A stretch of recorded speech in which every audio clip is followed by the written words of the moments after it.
For me, one of the most fun aspects about collecting comic books is coming across stuff that I've never seen before. And recently I had an opportunity to purchase some books that I never thought I'd own. And those are Platinum Age books. This is an issue of Mutt and Jeff number 8. And this was originally published in 1922, so this is over 100 years old. What are Platinum Age comic books? Well, in the simplest terms, they are comic books published between 1888 to about 1938. There's not a lot of information about this era. In the Overseas Price Guide, there's a small section near the front of the book that goes into a little detail about what this era is, as well as lists the different books from this era. They define 3 distinct important features for Platinum Age books beyond the time period they were published, and that's the rise of licensed characters, panel formats, and the evolution of the speech bubble. They tend to use heavier cardstock for their covers, and they have a book-like quality to them. The Brownies is considered the first comic story of this era, and it was published in a children's periodical called St. Nicholas Magazine in 1883, and later published in a book format in 1887. Let's take a closer look at one of these Platinum Age books that I bought. So this is a copy of Mutt and Jeff. Mutt and Jeff was created by Bud Fisher and has a long history in comic strips and comic books. What's very important and notable about Mutt and Jeff is that it's actually the first comic to successfully use sequential panels. And they did this in 1907. It's not actually the first comic to use sequential panels, but the first successful one. And this is important because this would be a big influence towards other creators who would create these comic strips in the future. Think about that. That's a huge evolution in terms of the comic strip and the comic book. Before Mutt and Jeff, comics were pretty much single panel. Bud Fisher was smart enough to retain the rights of Mutt and Jeff, and the comic strip became extremely popular in newspapers. As a result, he became very wealthy. According to Wikipedia, he was making well over $100,000 a year because of the syndication of the strip in various newspapers. This was a tremendous amount of money back then, and he was probably the first millionaire to ever make money from comics. The characters became so popular that he even produced dozens of animated shorts, and this in turn made him even wealthier, and this upped his estimated income to $250,000 a year. This was back in the 1920s, where being a millionaire would be considered to be extremely wealthy. So what is different about these that don't qualify them as comic books? The size, the contents, and the printed format are some considerations. These are not really considered to be comic books, but they're more related to what we know as trade paperbacks today. Comics had been around before this, even before 1900, and they were more popular in newspapers as like single panels or, strips. A lot of these Platinum Age books are essentially collections of comics and comic strips. These were very popular in newspapers, and having them in collected bound editions was also very popular. You might think, wow, Raph, this must be very valuable. Like, here are 2, well-known characters for that time, and, this is over 100 years old. This must be kind of rare and very valuable. Not so fast. These aren't as rare as you would think, and actually some of the earlier editions are deemed to be common compared to other ones. And, common in a sense relative to other issues perhaps, but you can actually find these on eBay, fairly regularly, and in terms of the cost or the price, not as expensive as you would think. You have to remember, just because something is old doesn't mean it's valuable. And as well, just because something is rare or kind of scarce also doesn't mean it's valuable. There has to be enough of a collector interest in these items to generate any kind of value in them. It's not to say that these things aren't interesting and have some value. I think in terms of the historical value of these are really, really quite interesting and really pretty cool. Although I couldn't give you a number, it appears they printed a lot of these, and these have survived, pretty well over the years because they are a lot sturdier compared to your normal comic book. Now, how much did I pay for these?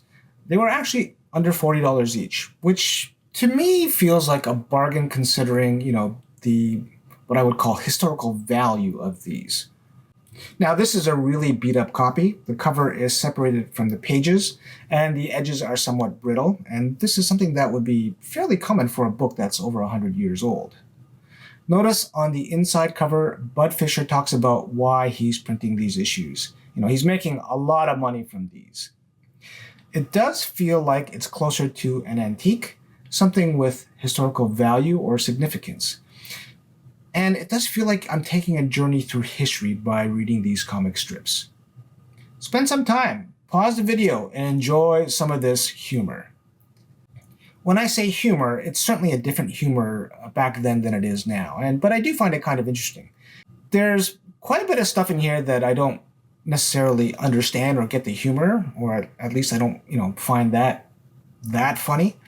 And poor Jeff always gets hammered in the head with something at the end of each of these strips. And it's really quite amazing to think how different the language was 100 years ago.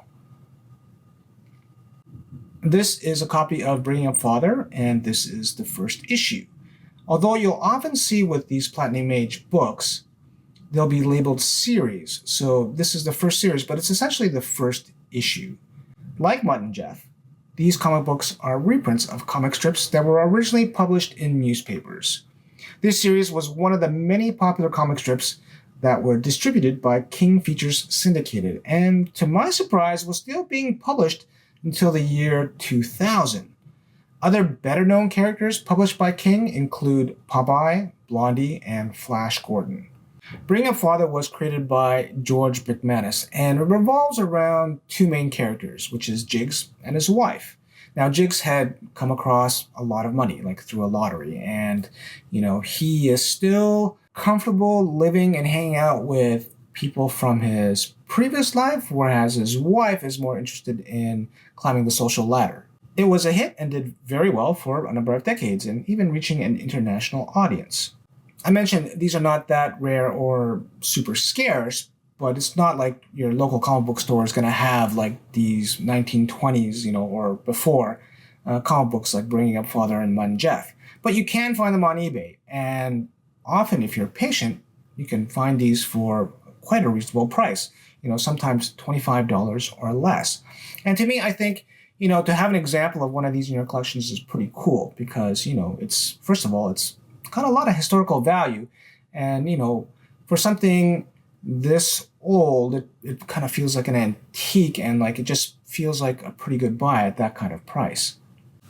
Now, I want to talk a little bit about the comic book format and how this format evolved into what we know as comic books today.